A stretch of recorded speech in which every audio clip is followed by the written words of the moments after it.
This podcast contains adult language, descriptions of violence, sexual references, and other possibly offensive themes. Listener discretion is advised. Previously on Back to the Story. I don't know what I would need to do to be more prepared. I'm sure you are. As you see a city come into view. A city you haven't seen since you were a child. Meli! This marble, when crushed, the crystal shards within will release an energy. Some houses still look to be burnt, others seem to be abandoned. You're definitely entering into a shadier part of town, though it does sound lively with music on the air and sound of rowdy taverns in the area. Make your way towards, told to meet them at Hangman's the Cheap Bar. Are you guys ready to hop back in? No. Okay. No? No? Not emotionally. Okay. Well, you guys are walking through this kind of lowly, poor part of town, the outer sink. Rounding the corner, you see where the noise is coming from. A rowdy, more of a square than a tavern. You can see the area that's been pointed to you, known as Hangman's. Looks to be the ruined stone walls of some burned down structure. There's still a few walls remaining, and a few wood structures that are sort of loosely built around it, with a tree sort of in the middle. Approaching it, you can see there are sort of wooden stands that have been set up with kegs, and it looks like various merchants sort of set up shop here, selling their various alcohols and their various wares, with numerous people enjoying them. Mostly humans, with a few halflings here and there, a few half-orcs. And where is the cat in all of this? The cat is with you, and is kind of walking a few paces ahead, heading in a specific corner of this area, kind of looking back to see if you're following her.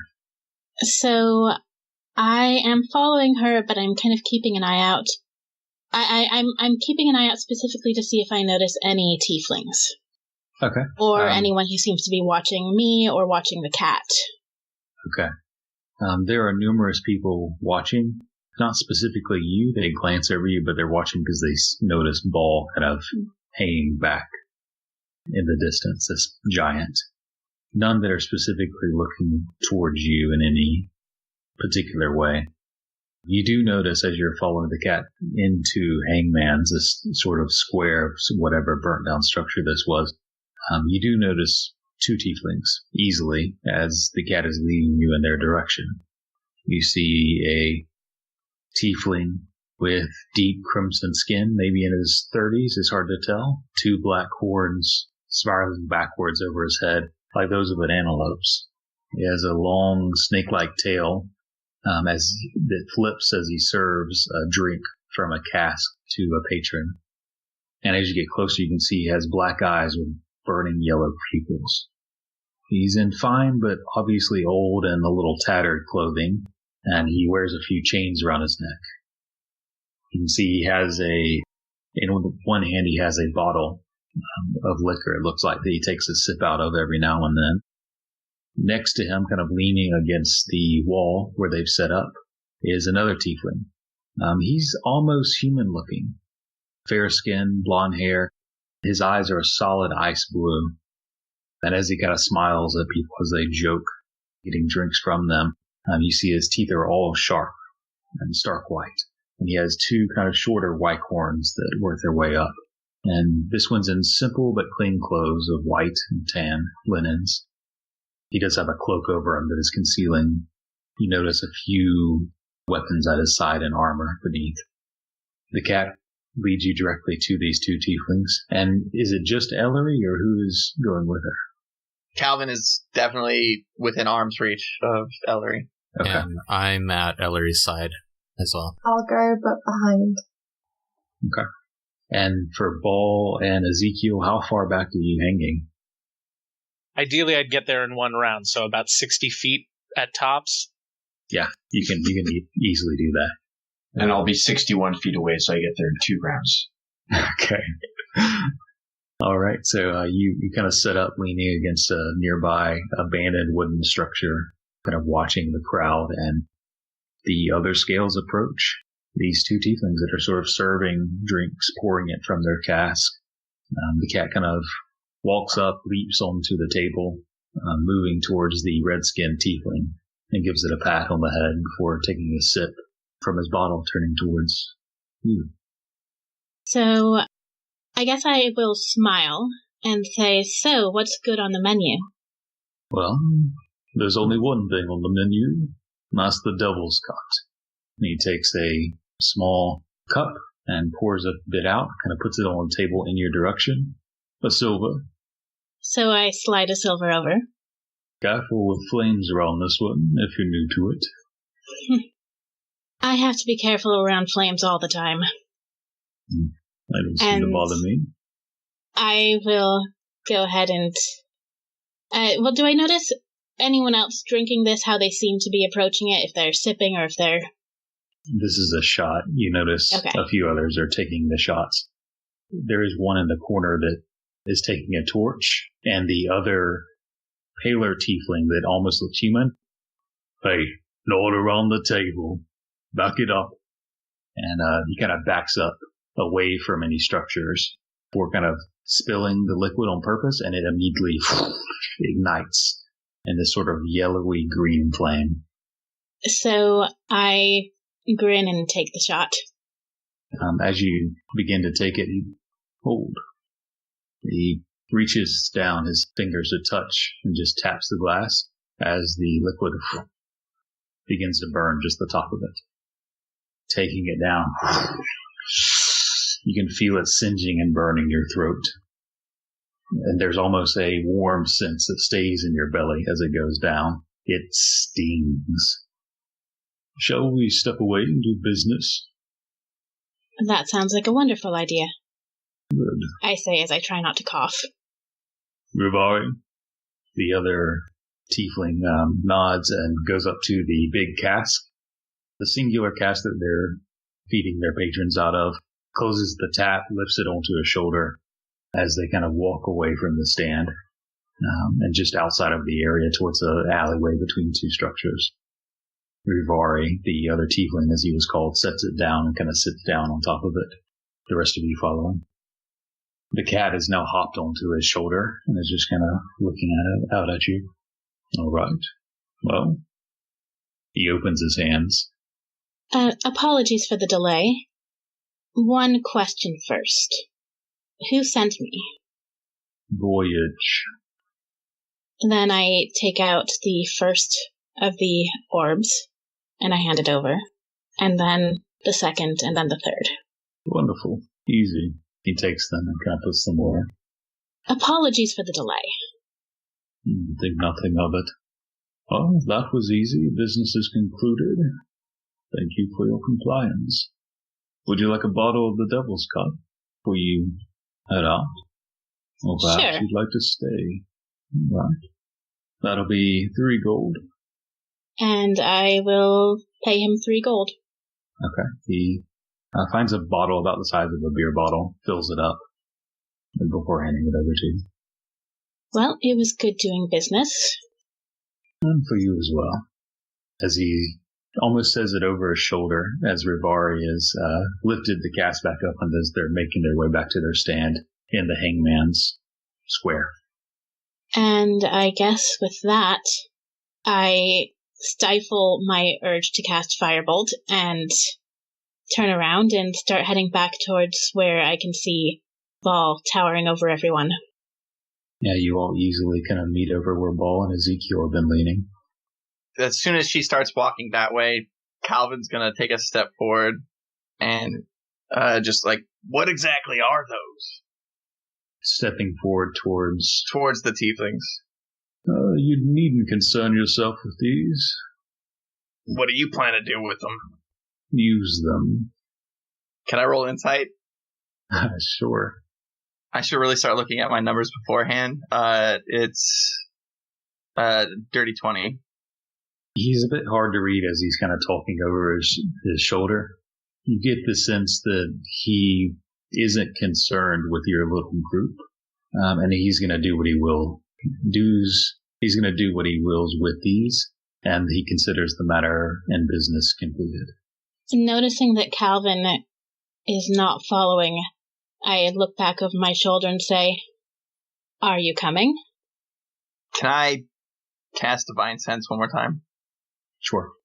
So casting it, you notice the cat again screams fiend.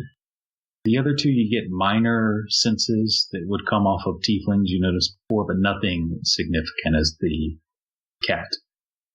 Actually, you do notice a second one. Not the red tiefling himself, but something on his person. Something he holds in his hand. A bottle. Fiend. From the bottle? From the bottle. Okay. Kalvyn will he'll make squinty eyes and then turn to walk back with Ellory and rest. Okay. You catch back up to the group, rejoining together. Well, that was easier than I was worried it would be. So it's done? I think so. At least, business here is done. Wonderful. I'm gonna go take my leave, spend the night in the woods. Have a good night. And he walks off. I look at Meli because she looks a little bit confused. He does that sometimes. Okay. He can turn into animals. Okay. What? There go my plans for the evening. What? Let's get back to the ship. I look at the bottle in my hand. I don't think I want to drink this. We'll dispose of it when we get back to the boat. Okay. So, Ezekiel, you walk away from the city towards the edge of this area, seeing a stone bridge. It looks of fairly recent construction, crossing it, not entering into the woods beyond. As the rest of you make your way back to the ship, before eventually finding rest, was there anything else you were doing before doing so? When we get back to the ship, I want to get out the book on star signs and go talk to Ball. Okay. You find Ball. So, went to this bookstore today. One that we visited yesterday, too. Vesper thought that you might be interested in this book that we found. And I have some thoughts about it as well, but I thought I would show it to you first. It's about star signs. And I guess, you remember what that visitor said to you? What was it, Lord Child, something like that? Vesper thought it might be related to star signs, because when we were shown this book, the first thing that we saw was one called The Lord. I think I'll motion to see the book. I'll hand it up to him. And I guess I'll try to flip through and I guess just kind of flip through until I find this page, and then maybe if it's taking me a little while, then I'll look to Ellory and say, what page is it on? Let me see if I can find it. And I'll flip through looking for about the spot that it seems to be when we were looking at it yesterday. Yeah, you can flip through, and a moment or two passes and you find the page where you find the notes on the Lord. Do you know what your star sign is? I don't know much about stars. Well, they each seem to be connected to a month. I don't know much about stars either, but when's your birthday? You see Ball just kind of stop and think. So I'm not sure. I don't know. I guess that's something you and I have in common. But with it open to the correct page, I'll pass it back up to him. And Ball, you see a few notes on this constellation and a very rudimentary drawing of the constellation itself, which resembles somewhat a tower. Does anything about it stand out to me, or does it just, I guess, look like a page in a picture, or picture on a page in a book? Yeah, the second one doesn't particularly stand out or look recognizable. I mean, it looks tall. I'm tall, so maybe I guess that means it's me.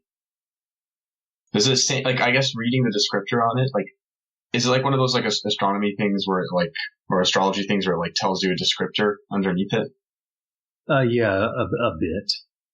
Sort of like that. It sort of describes the Lord and what it stands for. Leadership, strength, power, greatness, destiny. I think what I'll do is I'll just kind of spend a moment flipping through and reading ones on different pages. Okay. Yeah, flipping through, you see various names of constellations with very simple symbols for them and various descriptors of what they mean. Mm-hmm. It does feel very horoscopish. So after, I guess, finding out a bit about how my love life's going to look in the coming days, I'll look to Ellory and say, it is a nice book, but I don't know much about stars. Maybe if some of us knew more about stars, there'd be less mystery to all this. Hey, Fall? What do you think she meant when she said too late? I don't know, I think maybe in this moment I'll look up to the stars and say, I don't know much about that either. What do you think? I don't know. Nothing I can think of seems very good. What do you think it would change if you knew? Maybe I could fix whatever it is that she said was wrong. I don't want to care about this, but for some reason I do. I don't know her. You don't know her. And she doesn't know you. You don't need to change anything. And I think with that, I'll close the book and maybe I'll give that back to Ellory and say, I think that's what I think about the stars. Thank you. Do you know how to fish? Not really. I've never tried. I'm not very good at it. You want to show me? No, I was hoping you could teach me.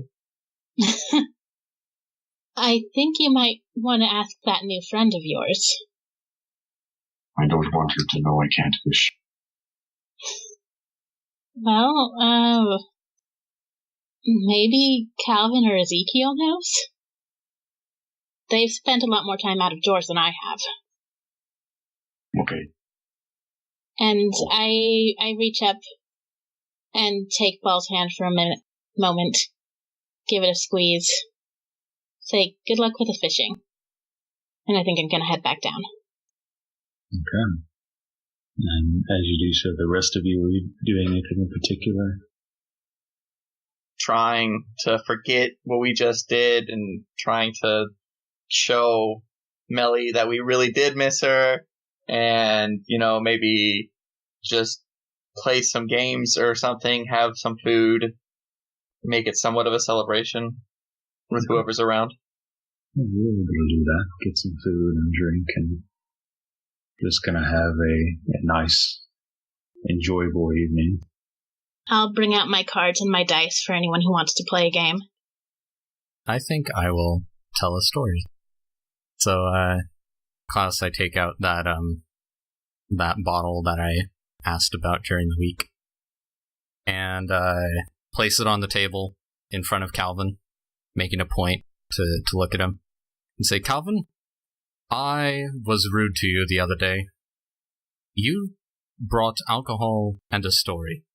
And in the world of bards and entertainers, we're supposed to pay that back with another story, and I did not do that. And so I would like to repay you back by telling you a story in return for yours. Kalvyn looks mildly confused, but says, okay. So I start preparing the bottle for pouring, and it's this dark red spiced rum that I got in town. And I say, all right, so this one is in the form of a poem, so there's some rhythm and rhyme to it. It's a fun one that I learned back in Embershore, and it goes like this. There once was a man from Old Lund, who one day by society was shunned. His name was quite long, but it fits in this song, Sir Lionel Isaiah Adonis Richmond. He was great as great can be, his works all could see, but one day he found something most profound about Lionel Isaiah Adonis Richmond. There is meaning in every name, and his parents are the ones to blame. For on his birth date, they both sealed his fate with Lionel Isaiah Adonis Richmond. Although he had proved a great knight, and for the innocent he would fight, there's nothing more dire when your initials spell liar, with Lionel Isaiah Adonis Richmond. And so from then on, he changed his name, unfortunately, to something quite lame. It isn't much better when you take the first letter of Charles Uriah Nicholas the Tame. Man, I love that. I don't know if Kalvyn gets it, but that is awesome. Ellory applauds. So I raise up my glass, hit it against Kalvyn's, and take a drink. Kalvyn will knock it back. The taste of cinnamon, spice, clove, and a hint of vanilla hits your throat.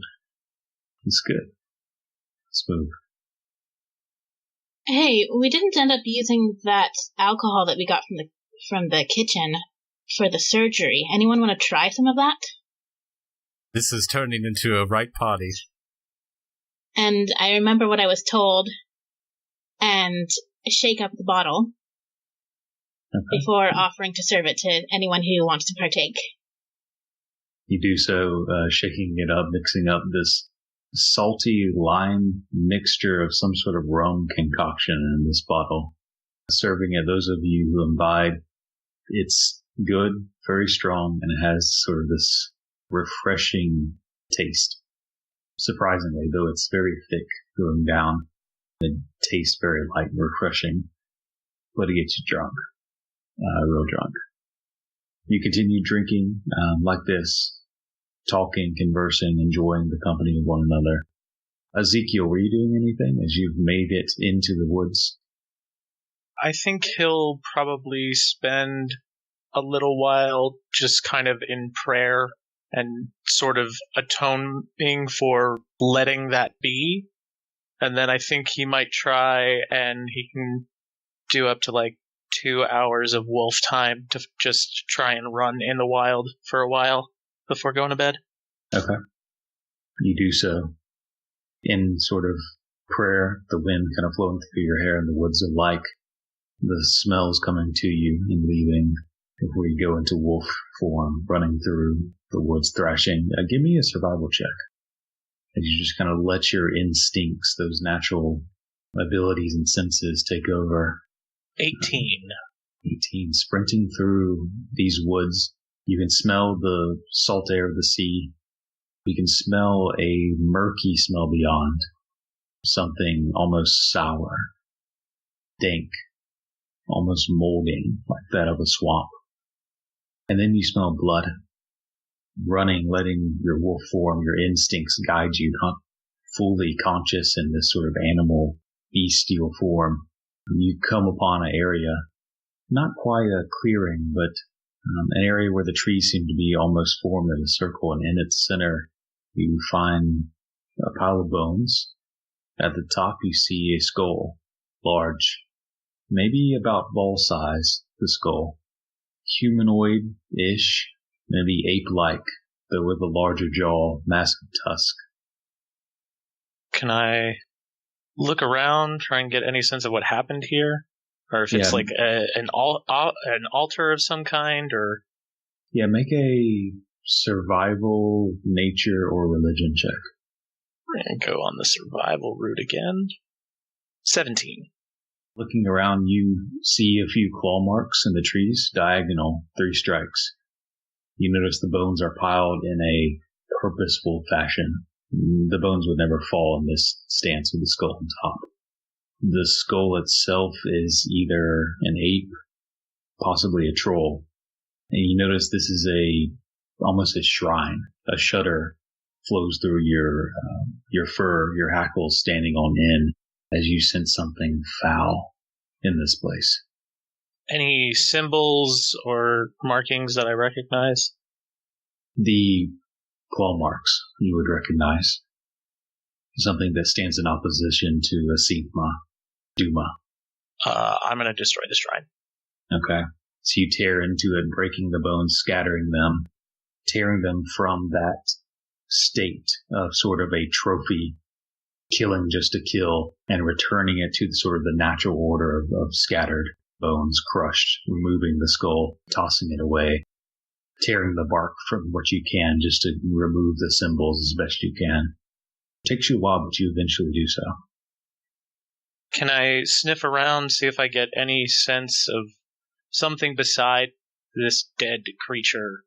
What else might have been here? I guess my first question is, how long has it been? If they're bones, probably quite some time. But if there's blood, I don't know. Yeah, make another survival check. The bones that you've scattered that are part of the shrine are older. Less good, 13. The bones themselves, the skull, are older, very old enough to where the meat has been picked clean, the skull has been bleached by the sun, even cartilage and tendons are all gone. Those bones are old, but with that, you can sense enough that there is fresher blood. There's been kills here before. Dead, dragged here afterwards. You can see the remains of some bones with some amounts of flesh on them beyond. And I'll say you find that they seem to have claw marks typically on them. Okay. Kind of uncomfortable. And I'm going to head back. And if I'm close to it, I don't know which bridge I went over looking at the map, but close to that keep, I want to make camp for the night. Not super close to it, but nearby that. Okay. You went to the left side, but you can kind of go back through the city and cross to the other side and camping somewhere nearby that keep if you like. Yeah, I'll do that. Okay. Crossing back over, finding a place to stay, kind of in line sight, but not close. The rest of you drink and be merry, and unless there's anything else, eventually sleep will take you. I just wanted to, before I sleep, message my dad and let him know that I made it. And then I'm going to corner Ellory because we're having a chat. But it's just going to be girl talk. Okay. You find and corner her. Let's just say, so you said you were going to have a chat? Yeah. So what do you think of Ezekiel? He is very tall. Which seems to be your type. I'd say that. Has anything happened, or is it just... Oh, we've spent some quality time together. Alright. And I proceed to tell her way too much detail. Probably way more than she wants to know. Oh dear. Mostly trying to see how much I can make her blush. Oh, it's gonna be very, very quick. So you could have mentioned of anything and it's just like... Yeah. That was it really. Just wanted to get deep. So, anyone interesting in your life lately? No one interested, I think. Spend too much time in the library. We need to get you out of there more often. I like it though. I accept that that's true.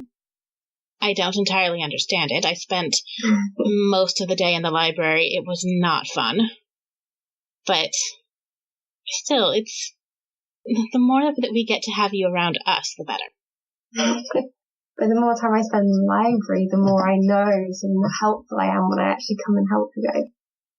Helpful is nice, but you is better. Oh. Oh, thank you. It's good to have you back with us for a while. It's good to be back. I'm just gonna hug her again. Yeah. Okay. So after drinking and talking and probably getting a little buzzed or to various levels of intoxication, others finding rest in the woods outside of the city, eventually you find rest. Waking up in your hammocks, some of you hungover, or waking up in the woods, leaning up against a tree, the sun begins to rise. You feel the warmth kind of cascading over this land. What would you like to do? If no one else has anything, I'm going to go to that, try and catch someone's attention at the War Child Keep. Yeah. You can easily enough. Waving down at someone on the ramparts kind of looks down at you. Yeah. Sorry to bother again. I found a shrine in the woods that disturbs me. All I want is to know something about it, and y'all seem like the most capable people around. If someone can spend a few minutes talking to me about what they know, I'll be out of your way.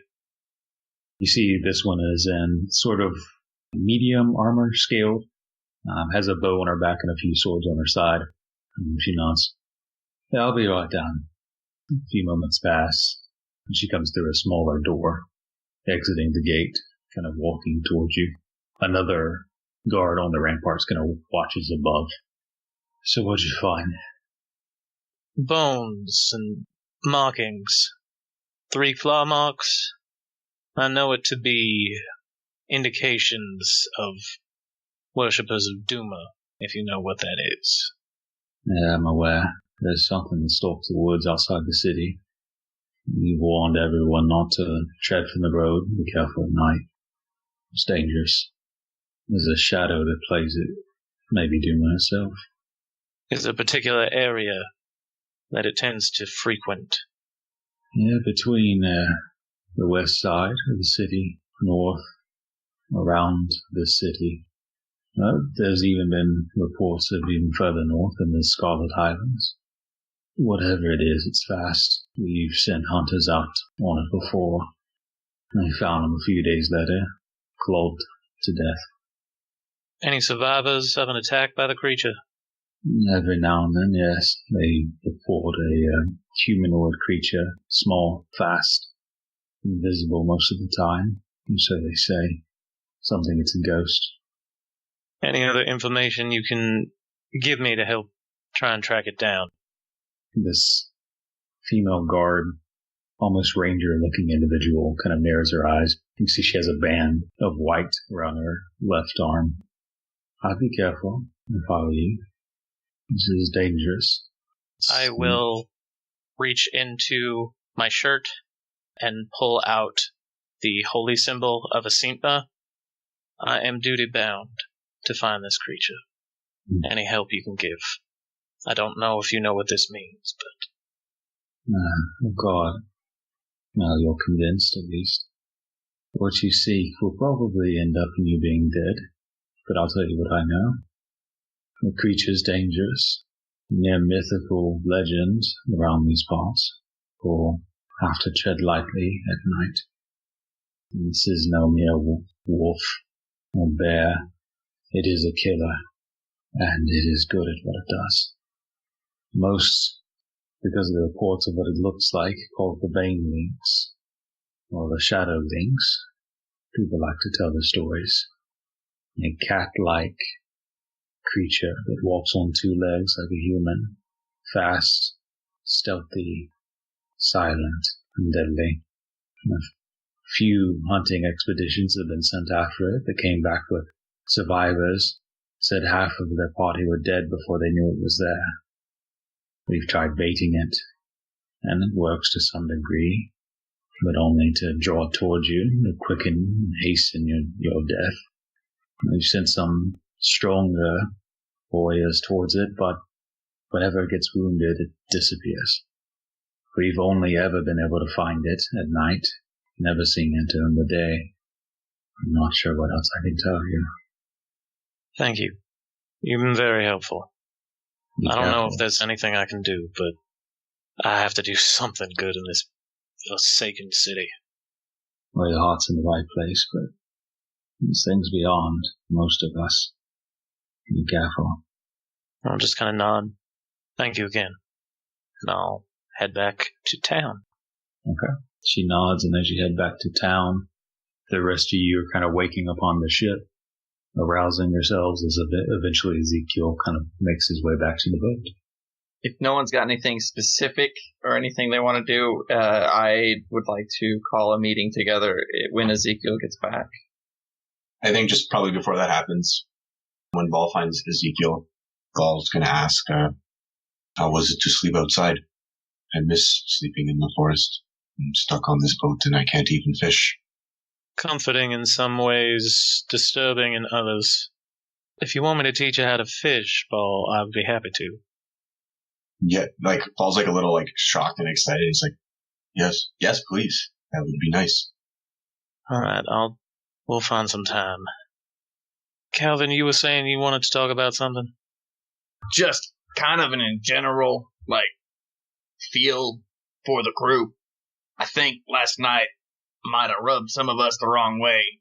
And I think we might need to set up some sort of group parameters for things for doing so that might not happen again.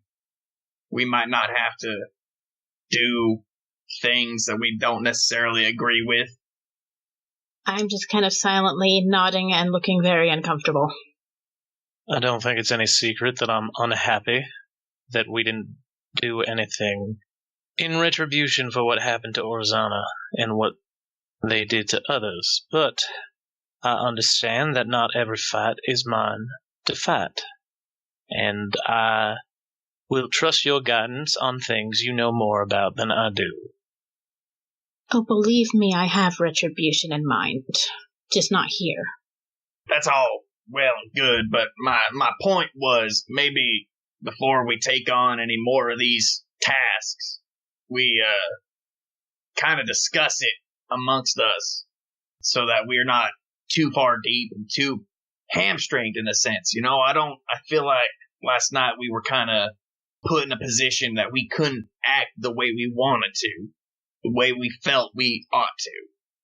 He looks at Ezekiel, kind of nodding towards him, and continues, I just think that maybe if we're going to be continuing on taking more, I don't know what you'd call it, for lack of a better term, quest lines, maybe we sort it out before we all are put in these positions where we're not happy where we are. I know I have some space. I'm sorry. I just want to say I know I'm not innocent of forcing the group's hand, but I've had to learn, and I think maybe it's something we all should take into account. I'm good with that. I think I need to have that other perspective before I make any decisions, especially ones that will affect all of you. I'm also in agreement. It'd be nice to discuss things. On that note, however, I discovered something in the woods last night that's making me a little uncomfortable. Have you all ever heard of a vile creature that calls herself a god named Duma? Yes, actually. Yeah. We found a shrine to Duma on our way to the city of Ustax. I see. Pretty sure we killed the thing that made that shrine. Good. Yeah, that's possible. Duma is an abomination of the natural order who believes that she can twist it to fit her idea.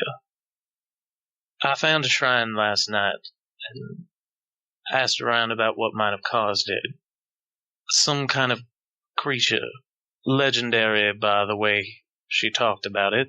Some kind of lynx person that can apparently turn invisible.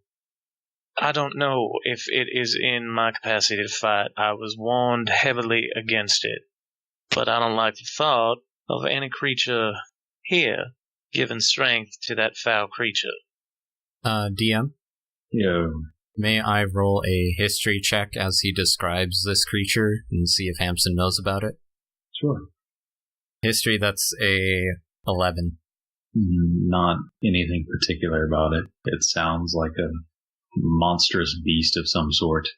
And you all remember how the worship of Duma corrupted and changed creatures like the Manicore you fought to be more of a predator.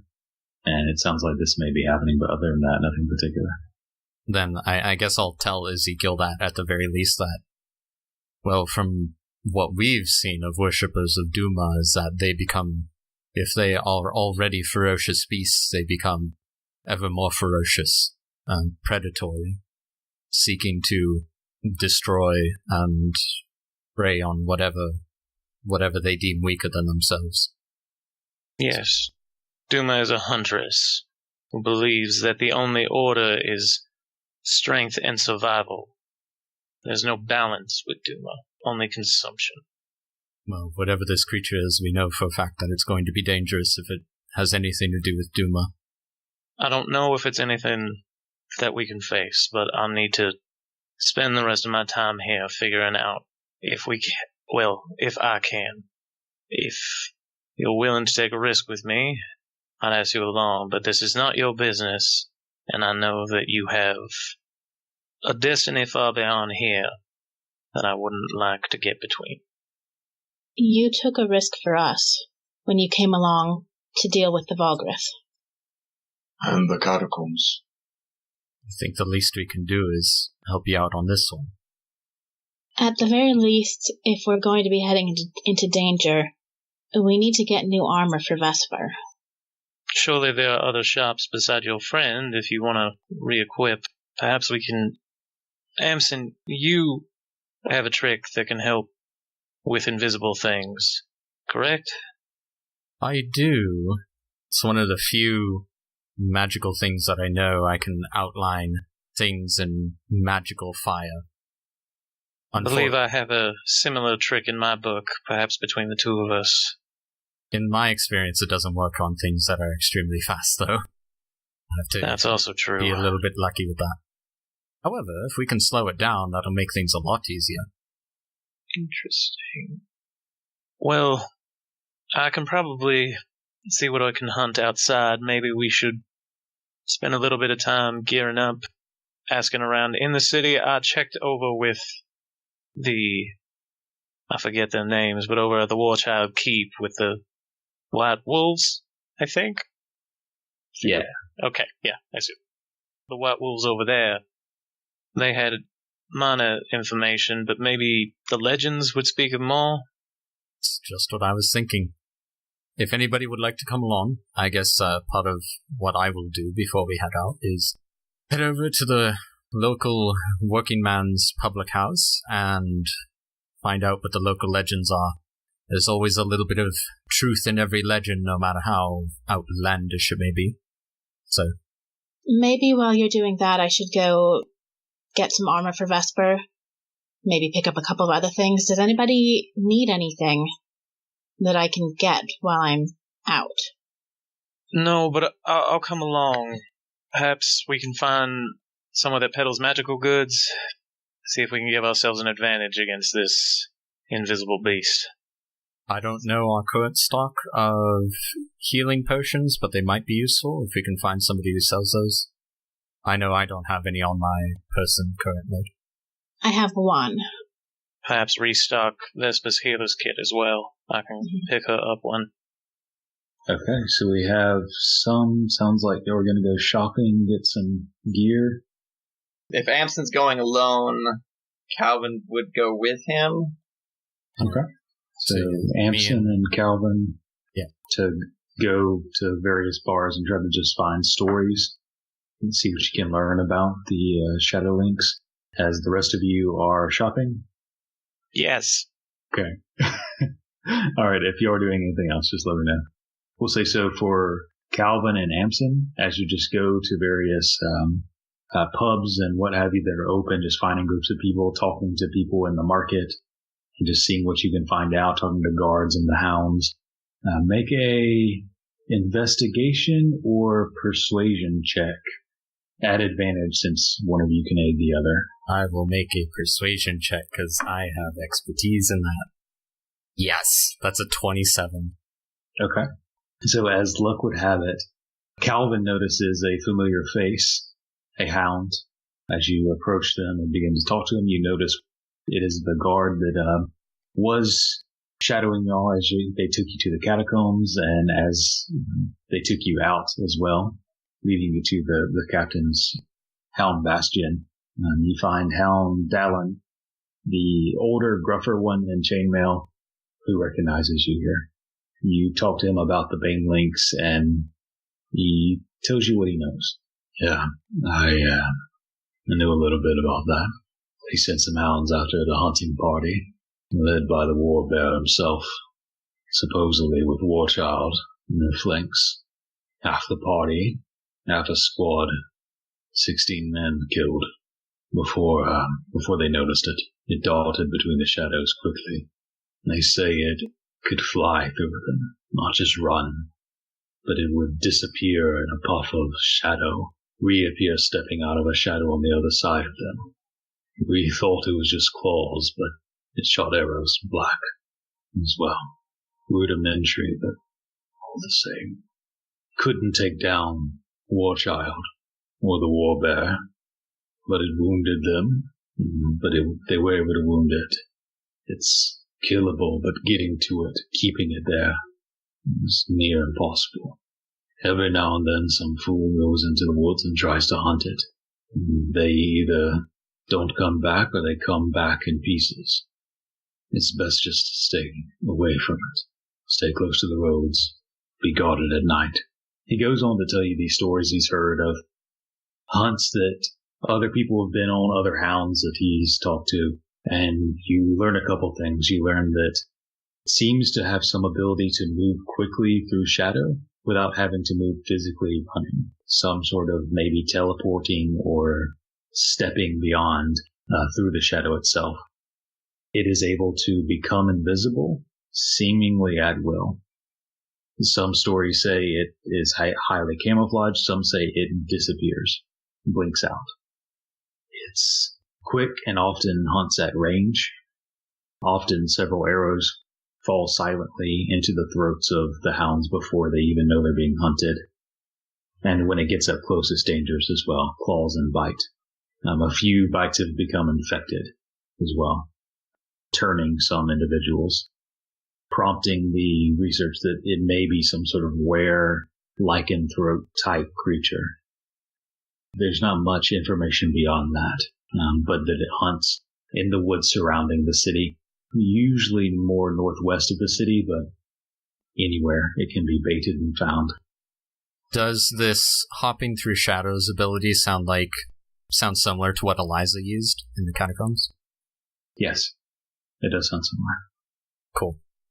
So if I don't get any more information from that, then Amsen will probably ask around to verify the information, link together legends and stories, and then go back to the boat and tell everybody else. Sure. So you and Kalvyn kind of talk around and confirm those basic stories. They're always a little different, but the same themes apply. And I'll say the other notes you get is oftentimes there are these little piles of bones. 3 diagonal claw marks are found where it hunts, sort of signs and symbols that it may be nearby, to look out for it. And so as you are kind of talking amongst these people, taking a few hours to talk to these people, confirm the stories, eventually making your way back to the boat, the others are shopping, going to the trade district and shopping. And did Vesper want to come along on that shopping? Yes, Vesper. I would love to. Oh. If you don't mind, could we stop by a jeweler first? Maybe sell off those emerald earrings, get a little bit of extra cash for the group? And I had an idea as well. I don't mind, wherever you want to go. Fine by me. Just let's hurry. Yeah. Okay. So which items are you selling? I think just the emerald earrings. I think I wrote the price on them. Did I? Somewhere? What I have is $250. Okay. Yeah, that sounds right. So what else is on the list that way we can... I am looking for something that can either give sea invisibility or daylight. And as I'm pulling this up, what else is on the list? I have the list handy if you need it. I have it. Okay. I'm just pulling up these others. I've got it. I just need to get my finances. So you can find a concoction for the sea invisibility, some sort of spherical structure that looks like you will break upon yourself, and the mist would kind of coat your eyes, enable you to see invisibility. That is 500 gold pieces. Okay, don't have that. There's also, let's see, what's else on the list. Vesper looking for leather armor studded. There's of dark quality. There are 2 options. You notice there's one that's brown studded leather armor. It's been dyed to be very dark brown, nearly black but still brown. That one's 60 gold pieces. And then there's also leather armor that's been reinforced with smaller black dragon scales. That one's 150 gold pieces. Both are studded leather in stats. I think I'll go for the cheaper one. Okay, so 60 gold pieces for the studded leather. For a little while. And it has been dyed to be darker, but it's not black. It's dark brown. A deep chocolate. Someone was looking for pants. You can find black and blue for 5 silver each. There's no silver, but you can find light gray or white for 5 silver as well. There is shield painting if anyone wanted to paint. 3 silver for basic 1 or 2 colors, white, black, or red. And you can have any color you want. Complex patterns for 5 gold pieces per shield. So there's a simple white, black, or red, 3 silver, any other crazy color, 5 gold. Looking for basilisk blood, there's a very small, maybe 10 milliliters vial. That's 250 gold pieces. But searching around, that is all you find. Do I think that would be enough to help Ferris's arm? Maybe a little bit. It's not a lot. And it looks old, coagulated, half dried. I'm going to pass for now. That's all I have on my list is you want to purchase as you desire. Anything else for you guys as far as shopping goes? Maybe we can, I don't know, draw it in, get eyes on it without, and in a safe situation where we can get away. Maybe not engage right away, though if it is, I don't know if I even have this knowledge yet, but shooting arrows at us. Anyway, let's wait till we get everybody together and then discuss what to do. Well, let's at least sell the earrings, and then we can decide what to do with the proceeds. Yeah, we can come grab it on the way out of town if we need to. Okay. So do the shopping you need to before eventually kind of...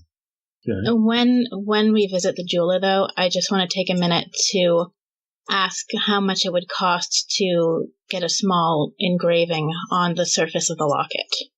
For that, you could probably, it depends on how complex the engraving is. Anything from 10 gold pieces to 50, depending on how intense it is. So what I want is the symbol of Voltimeri. That one, the symbol is very simple. They could do that for 10 gold pieces, and they could probably do it in a day. Okay. Then I'll go ahead. I will take the lodestone out of the locket and go ahead and hand them the locket, and I guess I'm assuming payment in advance. At 10 gold. Okay. Okay. They take it, and they say we'll be ready tomorrow around lunchtime. Thank you. They nod, and as you finish your business for the time being, coming back together, did you guys want to continue for a few more minutes, or just pick back up on this meeting next week? I personally think it's a good place to stop in case we end up talking for half an hour about this. That's a good point. Also, I'd like to listen to the episode and know what we're talking about. That is a very good point. I think this is probably a good stopping point. Okay. So we will do that. We will stop here as y'all kind of meet back up, preparing to discuss your further plans, considering the shadow links and what lies beyond. Thank you for listening to this episode of Back to the Story. For notifications when an episode goes live, you can find us on Stitcher, Google Play, Player FM, or TuneIn. Download the app and subscribe or favorite us there. If you'd like to contact us, you can tweet us at @back_the_story. If you can't fit it into 280 characters, you can email us at thebonfirefables@gmail.com. And if you'd like further information about the campaign, the player characters, NPCs, or behind-the-scenes sneak peeks, follow us on either Twitter or on our Tumblr website. Lastly, if you'd like to support the show, feel free to buy us a coffee at ko-fi.com/backtothestory.